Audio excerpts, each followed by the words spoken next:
Hello friends, my name is Dinesh Kumar. तो आज आपके लिए लेटेस्ट वैकेंसी है आईबीपीएस में, institute of banking personal selection में। तो यहाँ पे जो आपकी वैकेंसी है ये आपकी recruitment of probationary officer slash management trainee, तो जिसे कहते हैं आपकी जो पीओ की वैकेंसी होती है, यहाँ पे प्रोफेशनरी ऑफिसर की आपकी वैकेंसी है। तो इसके लिए जो आपकी ऑथराइज वेबसाइट है ये आपकी www.ibps.in। साथ में आपकी कोई भी क्यूरीज या कंप्लेन हो तो आप इस पे जाकर के चेक कर सकते हो, cgr.ibps.in पर जा करके। तो इस वैकेंसी के रिगार्डिंग इंपॉर्टेंट डेट्स क्या रहने वाली है, एज, एजुकेशन क्वालिफिकेशन क्या है, एग्जामिनेशन पैटर्न क्या है, एप्लीकेशन फीस क्या है, टोटल वैकेंसीज कितनी है, इन सब के बारे में डिटेल एनालिसिस करेंगे। तो दोस्तों, यदि आपको मेरे वीडियोज पसंद आते हैं तो प्लीज़ लाइक कीजिए, शेयर कीजिए एंड सब्सक्राइब कीजिए, प्लीज़ सब्सक्राइब। तो ओके, स्टार्ट करते हैं यहाँ पे। तो सबसे पहले इसकी जो इम्पोर्टेंट डेट्स क्या रहने वाली है उनके बारे में बात करते हैं। तो यहाँ पे जो सबसे पहले जो ऑनलाइन रजिस्ट्रेशन होगा ये आपका स्टार्ट है 2 अगस्त से, लास्ट डेट आपकी 22 अगस्त। साथ ही जो आपको एप्लीकेशन फ़ीस देनी है ये भी आपकी 2 अगस्त से 22 अगस्त। तो ऑनलाइन फॉर्म फिल करने की जो स्टार्टिंग डेट है ये आपकी 2 अगस्त से 22 अगस्त लास्ट डेट है, और एप्लीकेशन फ़ीस भी आप 2 अगस्त से 22 अगस्त के बीच भर सकते हो। यहाँ पे मैं वापस से बता देता हूँ, टोटल यहाँ पे जो वैकेंसीज रहने वाली ये है आपकी 6432 वैकेंसीज है यहाँ पे टोटल। नेक्स्ट, यहाँ पे जो आपका ऑनलाइन एग्जामिनेशन होगा, तो ऑनलाइन एग्जामिनेशन जो आपका प्री का एग्ज़ाम रहने वाला है ये अक्टूबर में है, मेंस का जो एग्ज़ाम है ये आपके नवंबर 2022 में है, और इंटरव्यू के लिए आपको बुलाया जाएगा जनवरी फरवरी में, और जो प्रोविजनल अलॉटमेंट होगा ये आपका अप्रैल 2023 में होगा। फॉर्म फिल कीजिए अगस्त में, 2 अगस्त से 22 अगस्त फॉर्म फिल करने का है। अगस्त के बाद आता है आपका सितंबर, फिर अक्टूबर। तो अक्टूबर में आपका प्री एग्ज़ाम होने वाला है, नवंबर में आपका मेंस एग्ज़ाम लिया जाएगा, इसके बाद आपका जनवरी और फरवरी में आपका इंटरव्यू के लिए, फिर प्रोविजनली अलॉटमेंट होगा आपका अप्रैल 2023 में। तो यहाँ तक इम्पोर्टेंट डेट्स आपकी कंप्लीट हो चुकी है। नेक्स्ट, यहाँ हम देखते हैं एज। तो एज के रिगार्डिंग यहाँ मैं बात करता हूँ। सबसे पहले इसके लिए जो एज रखी गई है मिनिमम 20 ईयर और मैक्सिमम 30 ईयर, 20 साल मिनिमम है, 30 साल मैक्सिमम है। यहाँ पे कहा गया एक candidate must have been born not earlier than, कोई भी कैंडिडेट जो इसके लिए अप्लाई कर रहा है ये 2 अगस्त 1992 2 अगस्त 1992 से पहले का जन्मा हुआ नहीं होना चाहिए, और 1 अगस्त 2002 1 अगस्त 2002 के बाद का जन्मा हुआ नहीं होना चाहिए। तो अब यहाँ पे रिलैक्सेशन की बात करते हैं। जो एसटी और एससी को 5 ईयर का रिलैक्सेशन है, यानी कि किसी की मैक्सिमम एज कंप्लीट हो चुकी है 30 साल, उसके बाद भी उसे 5 साल का रिजर्वेशन है। अदर बैकवर्ड क्लास ओबीसी, इसमें भी आपका जो नॉन क्रिमिलेयर होगा उसको 3 साल के लिए है। नेक्स्ट, कोई पर्सन विथ बेंचमार्क डिसएबिलिटीज वाला कोई पर्सन है उसके लिए 10 साल का रखा गया है। एक सर्विसमैन की कंडीशन में 5 ईयर के लिए एज रिलैक्सेशन रखा गया है। नेक्स्ट हम बात करते हैं, नेक्स्ट आप देख सकते हो यहाँ पर इसमें एजुकेशन क्वालिफिकेशन आपकी क्या रहने वाली है। तो इंपॉर्टेंट आपकी एजुकेशन क्वालिफिकेशन, तो यहाँ पे आपके पास डिग्री होना चाहिए, ग्रेजुएशन आपकी किसी भी डिसिप्लिन में हो सकती है, आर्ट्स, कॉमर्स, साइंस, बायो, किसी में भी आपकी यहाँ पे ग्रेजुएशन होनी चाहिए। नेक्स्ट, एजुकेशन क्वालिफिकेशन आपकी यहाँ पे कंप्लीट है। देखो यहाँ पे आपको कहा गया है नोट, यहाँ पे आप देख सकते हो, all the education qualification mentioned should be from a university, institute, board recognised by government of India, approved by government regulatory bodies and final result should have been declared on before 22 August 2022।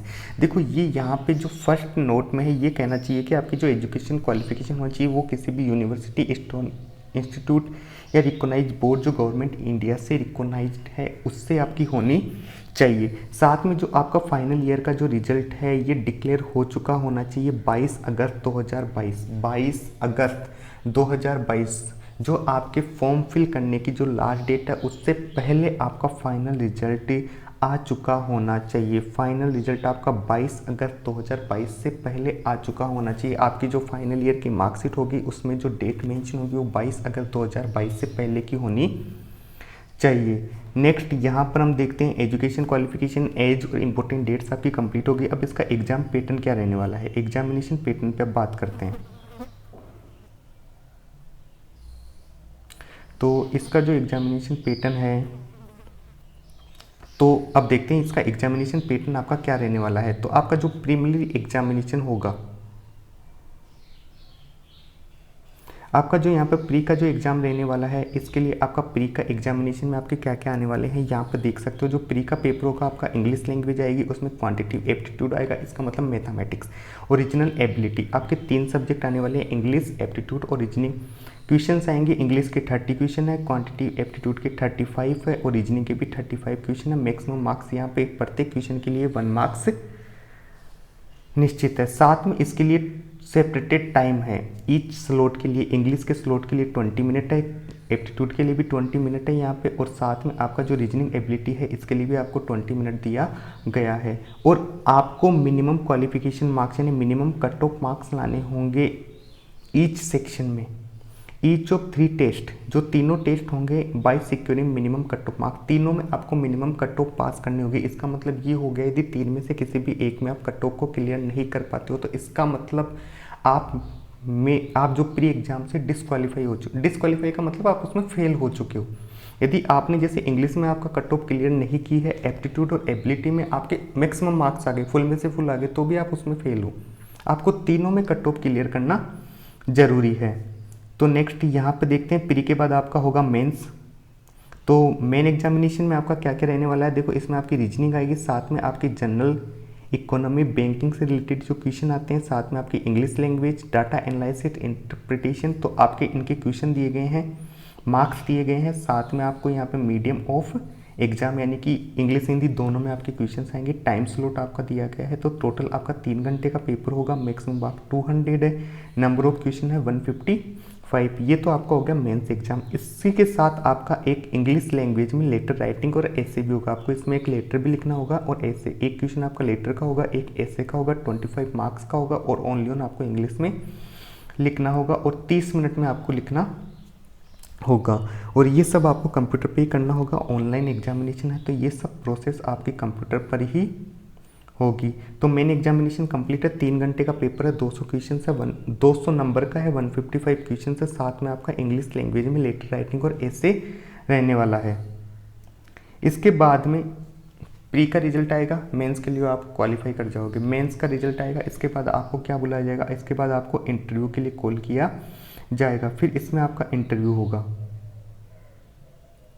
तो next इसमें आपका क्या रहने वाला है, इसमें interview होगा, फिर आपकी फाइनल कट ऑफ निकल करके आपकी मेरिट बनेगी।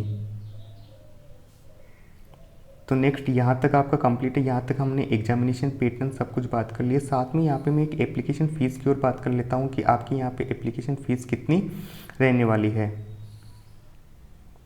तो यहाँ पर देखो इन्होंने दे रखा है कि एप्लीकेशन फ़ीस आपकी क्या रहने वाली है, 175 रुपये आपके रहने वाले हैं SC ST PWBD कैंडिडेट्स के लिए, और जितने भी अदर्स ऑल बच गए आपके जनरल कैटेगरी, इसके अलावा OBC कैटेगरी चाहे वो क्रीमिलेयर हो नॉन क्रीमिलेयर हो, उनके लिए 850 रुपये यहाँ पे फीस रहने वाली है। तो ओके फ्रेंड्स, तो यहाँ पर मैं कुछ और देख लेता हूँ नोटिफिकेशन में, यदि कुछ आपको और बताने के लिए इम्पोर्टेंट है।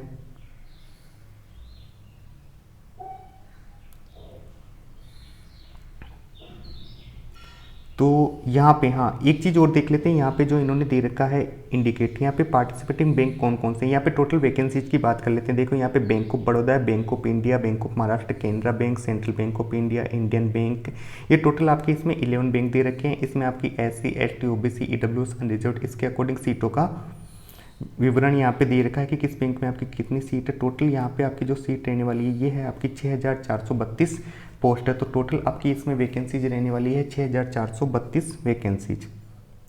तो ओके फ्रेंड्स, यहाँ पर हम कंप्लीट डिस्कशन कर चुके हैं PO की वैकेंसीज के लिए, introduction, important dates, age, qualification, examination pattern, fees, vacancies. तो best of luck to all of candidates जो भी एग्जाम फॉर्म फिल करेंगे, एग्जाम देंगे, सभी को मेरी शुभकामनाएं। तो दोस्तों, if you like my video please like कीजिए, शेयर कीजिए एंड सब्सक्राइब कीजिए। Thank you.